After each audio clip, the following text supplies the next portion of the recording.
Guys, welcome back to Medical Coding with Blue. Today's episode is all about the additional skills that medical coders may or may not need. If you are brand new to my channel, welcome. I am Blue, I'm a medical coder. Okay guys, so these additional skills, all right, aside from knowing how to code and your anatomy and medical terminology, which is supremely important for medical coders, aside from that, I'm talking about the basic things today because I've been getting emails about like typing speed. Do we have to be a fast typer? Do we have to know math? I'm gonna get into that today. So here we go. All right, let's start off with the typing, okay? They are not gonna give you a typing test, right? Of course, I don't know every employer in the world, but for the most part, when they're giving you a test, they're wanting to know about your medical coding knowledge, your medical terminology knowledge, your anatomy knowledge, HIPAA, and all that good stuff. That's what they're looking at, not how fast you type, okay? So you don't really have to worry about that if you're sort of typing, adverse to typing, but you do have to write emails, and that's another important skill that you do have to have, is the ability to write and write well. Now, if you say, Blue, I don't like to write, the thing is, guys, these are just basic things. It's not that you have to be a poet. All right, you don't have to write a huge book. You're writing about education, or you're writing about a query. And typically queries are going to be in a template format, right? So you're just going to be adding a little bit of information here and there. It's not going to be a really big thing, okay? So don't worry about that. But you do have to have really good written skills. A lot of times you'll see in a job listing, candidate must be able to read, write, and speak English. So that's very important because these doctors need you to get to the point like that. They need you to get to the point. They don't need it dressed up. They don't need it flowery. They just need the details. They need to know what is it that, you know, what is the point of this email, or what is the point of this written correspondence. So that's the thing that you have to think about when you're writing, if you have to write to them. And it's not scary, guys. It really isn't. I'm surprised when I hear from adults and they say how they don't like to write. It's very scary for them. Guys, writing is so amazing. Writing is the same thing to me as reading, okay? I love to read. I love to write. Those are the two things that I enjoy doing because when it comes to expression of words and reading them and seeing different combinations of how people say things, this is why reading fiction books and nonfiction books is so important, because in fiction books you have just this creative ability to be able to read whatever it is that they're talking about in there, and it could be just different characters. And so you learn about people, again, from fiction books, and then from nonfiction books you get to learn about actual people. So to me, writing and reading are two very important things for all medical coders, because number one, we have to read a lot. We are reading 90% of the day as medical coders. So if you don't like to read,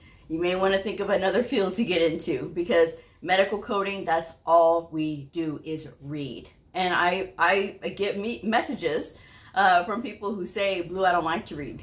I don't like to read, I don't like to write. I don't know what to tell you. These are two things that are not negotiable. You have to read and you have to write whenever you're doing queries or whatever. And again, at my job, I send out coding tip of the week. And what coding tip of the week is, as a medical coder, it's not assigned to me. I'm not told to do this. I did this on my own free will. And yes, we have a rainstorm going on outside, but I want to get this done. So, going along, I send out what is called coding tip of the week. And this is just something that is very quick. It's a little bite of information. And I try to, like, whenever I'm writing this, I write it out and then I cut it in half. Because usually when you're writing something out and you're thinking of how to write it, there's all these extra words that don't need to be in there, and you can sort of cut whatever you're writing in half. And then you can look at that half, and then you could probably cut it in half again, depending on the topic, right? Or you can look at it and word it a different way so that it comes off more clearer, you know, when you're trying to write whatever it is that you're trying to write. So I do that, and my providers love it because it's just this little bite of information, and it helps to keep them educated and in the loop of like what's happening.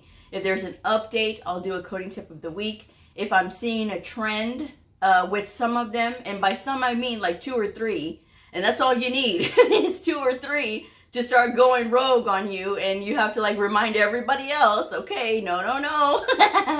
We need to make sure that we are all on the same sheet of music. So again, I send these little coding tip of the week out, and they love it, and I do get good feedback. Sometimes it'll provoke a knock on the door and be like, hey, I want to talk to you about this. That's having that good open-ended communication, okay? They know what to expect when I send out these coding tip of the week. They know I'm not trying to waste their time, because what I write is cut in half, and then that's what I send out. So, but it's a good and efficient way to keep that education going, keep that communication going, because otherwise you don't want them to just forget that you're there either, okay? So whether you are in the facility or whether you are at home, that's something that you can, incorporate into your week, But I always recommend, if you're going to do something like that, don't do it on a Monday and don't do it on a Friday. Do it somewhere in between, but not on Mondays and not on Fridays, because Friday they got weekend brain. Monday they got Monday brain. So the time in between is the best time to send it out, because Tuesday, Wednesday, or Thursday, they're like, okay, I'm paying attention now. I've got the Mondays out of the way, and I've got Friday to look forward to. So somewhere in between. So I recommend that you are a strong writer, and if you don't like to write, start practicing now. You don't have to write anything structured right now, just to give yourself some practice. But just start. It's not necessarily journaling, but just get a paper and write down your thoughts. And if you say, well, I don't know what to write, then write what you see, write what's around you, write what you're hearing. So that way you can start to practice. You can start to practice sentence structure and paragraphs, So that way it'll just be easier, and you'll get more comfortable with writing. Okay, guys, writing is very important. It's not something that's advertised when they're talking in the school. Oh yeah, you got to be a good writer.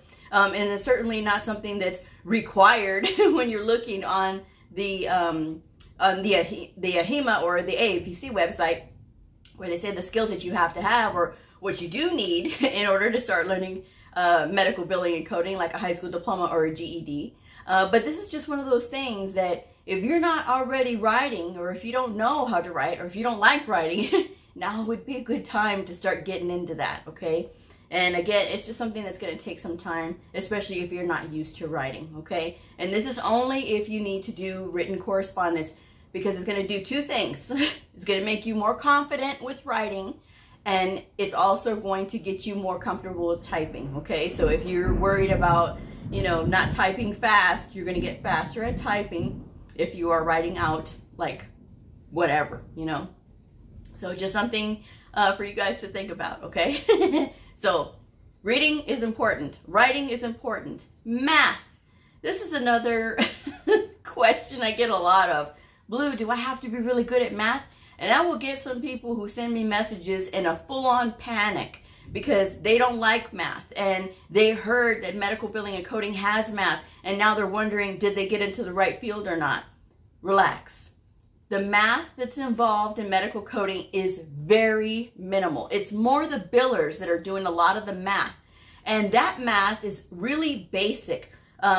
Plus, minus, multiplication, division, percentage is math, okay? And a lot of it is already in a formula. So you're just basically plugging in numbers. And it's very simple math that you can do on a calculator. So medical billers, that's what they do. There's very little math in medical coding, okay? Very little. I mean, we're talking about like, okay, units. And if they're doing measurements and things like that, it's very basic, guys. So it's nothing to get worried about. In the grand scheme of things, when you're looking at things to worry about, you need to worry about whether you understand anatomy and medical terminology. Those are the 2 hugest things that you've got to worry about, not math. Math is just very little, very little. And again, guys, I mean, you don't have to be a lover of math, okay? Because this is medical coding. This is not software coding. And people get the 2 confused a lot, because in software coding, yes, you need to be really good at math. They do math all the time. But that's not us. We are in medical coding. Medical coding is more reading, okay? It's more reading and comprehending, all right? which brings me to my other thing that you have to be good at and you have to have the skill of is comprehension. Now, sometimes people will say, well, Blue, you know, I don't really like to read, so reading comprehension was never really good for me. Guys, this is the job. This is the career. This is what we do. So that, oh, I don't like to do that. Either you're going to start liking it or you're going to pick something else because that is what we do. And it's very, very important to be able to comprehend what you're reading. And that takes practice. It takes time to learn to develop that skill of comprehension, reading comprehension. And if English is not your first language, a lot of people will say that too, Blue, English is not my first language, then you have to learn to work with it and you have to get better with English. There's just no excuse to not get better with English, guys. If you want to be in this field that is going to require you to read English documents all day long, you have to learn to read English. And there's many ways of getting better with English and learning English so that you are more fluent. One of the things that I used to do when I was in high school was my Spanish tends to get rusty if I don't use it, right? And of course, there's times when, you know, I'm using it all the time and I'm okay. And then there's other times that I start to forget because, again, I'm not around people who speak Spanish enough. So what I would do is I would watch a DVD and I would change the voice to be in Spanish and I would put the subtitles in English. So that way I could hear it and then I could read, of course, the subtitles so that way I understood what they were saying. I know that sometimes the translations are a little bit different, but the gist of it is there. And so that was how I was able to pick my Spanish back up again when I got stuck, okay? So it's the same thing for people who English is not their first language. Watch more English movies and put your native language in the subtitles so that way you understand what they're saying.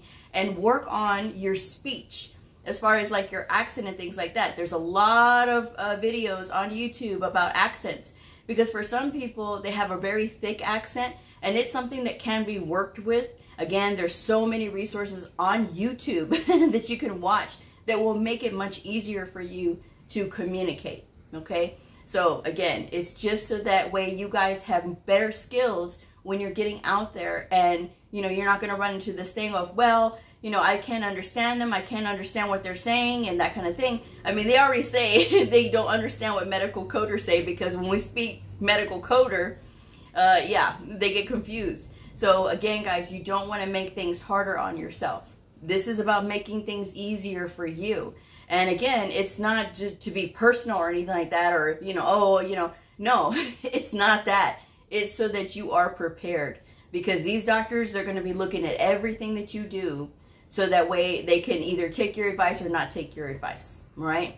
So you want to make sure that you are well prepared when you're going to them.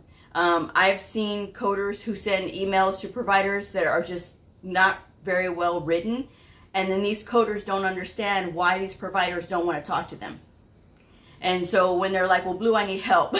So I will look at what they're saying and then I'll say, okay, let's word it this way and let's cut it in half and let's cut it in a quarter. And so that seems to get their attention. And so they're able to like, okay, now the communication's flowing again. And we don't know these things, guys, because no one's teaching us, okay, this is what we got to do, right? Because there's no book. There's no manual for it. But this is why I'm telling you all. This is just an additional skill that if you get better at this, you know, this is that other little thing that's going to set you apart from everybody else when you're out there. And especially when you're on the job. And it's all about asking those questions. And if you're a shy person, right? The next skill is, of course, that verbal communication. If you're a shy person like me, and believe me, I am shy. But when it comes to medical coding, my shell kind of goes away because I love it so much and I get into it. And so when you get like that, you'll notice a change in yourself.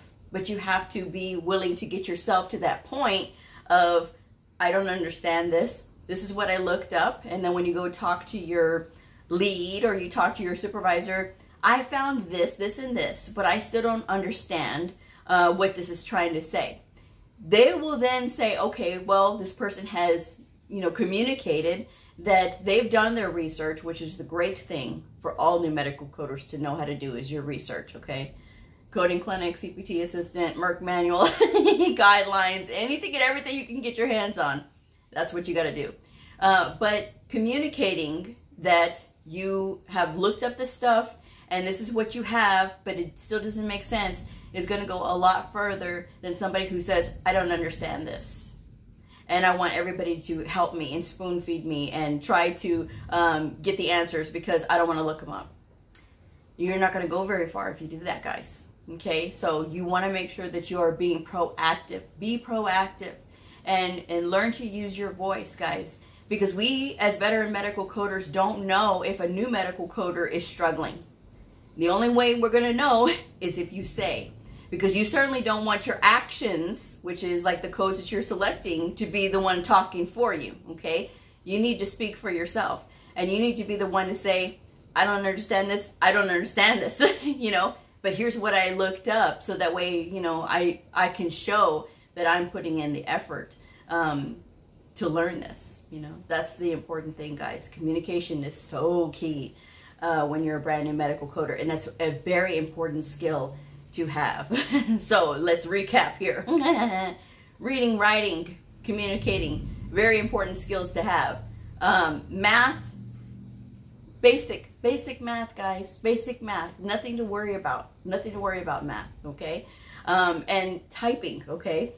It's basically we're henpecking unless we're doing, you know, emails, but again, it's not that bad, okay? But we're more of clickers. Coders are clickers, okay? We have that mouse and we're clicking because we go through the electronic medical record. You do have to know a little bit about at least Outlook, like the email Outlook, Word and Excel, okay? Just some basic maneuvers in those and you should be good to go. Don't panic if you don't know everything about Word or Outlook, Word or Excel, because those are things that you can learn with time, okay? Don't panic if you don't know PowerPoint. I didn't know PowerPoint until a few years ago. Ooh, there goes that thunder. Don't panic if you don't know that stuff. Just make sure that you take the time to watch videos. There's a ton of videos, tutoring videos on YouTube about, you know, using Excel and using Word.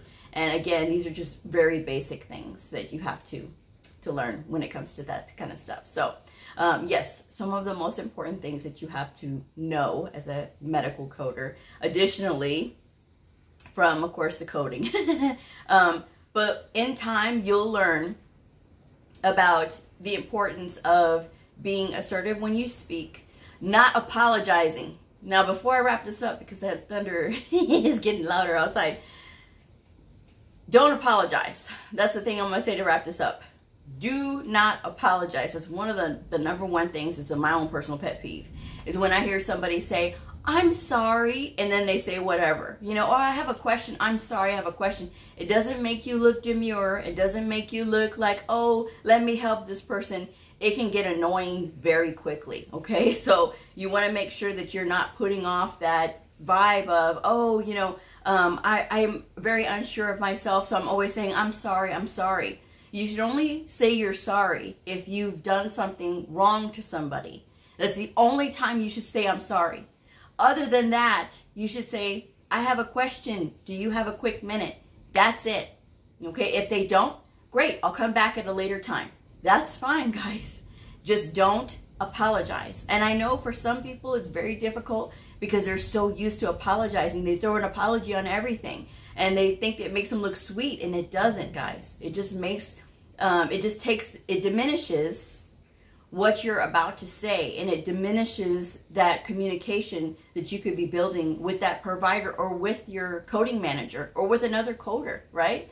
Again, you only apologize if you've done something wrong. Don't apologize for asking a question.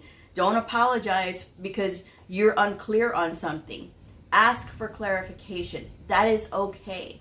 And again, the apologies really have to stop. And that's just something that, again, we're not taught this. We have to be, you know, we have to bring it to our own attention by being very aware of ourselves. There's a lot of people that run around that are not really aware of, like, as many times as they apologize, right? So that's one of the things that you have to really kind of look at. And especially if you know that you do it, just make a conscious effort to stop doing it. Make a conscious effort to take a pause and think about what you're going to say before you say it.